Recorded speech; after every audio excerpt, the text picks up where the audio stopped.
একটা হলো আমাদের প্রবাসী যোদ্ধাদের মাধ্যমে, যাদেরকে আমরা রিমিটেন্স যোদ্ধা বলি।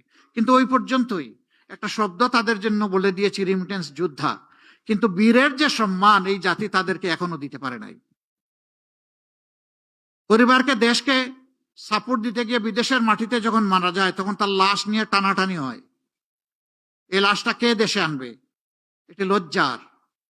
আমি তাকে বীর বলবো, কিন্তু তার লাশটা রাষ্ট্র সম্মান দিয়ে দেশে আনবে না, এটা হতে পারে না।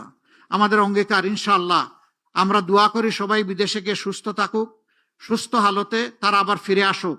কিন্তু কেউ যদি বিদেশের মাটিতে ইন্তেকাল করে, তার লাশ রাষ্ট্রীয় দায়িত্বে সম্মানের সাথে বিনা পয়সায় দেশে আনা হবে ইনশাআল্লাহ। এই রিমিটেন্স যোদ্ধারা অনেকে জীবনের সব শক্তি ক্ষয় করে যখন দেশে ফিরে, তখন আবার চোখে অন্ধকার দেখে। আমরা তাদের জন্য ইনশাআল্লাহ সোশ্যাল রিভলভিং ফান্ড করব।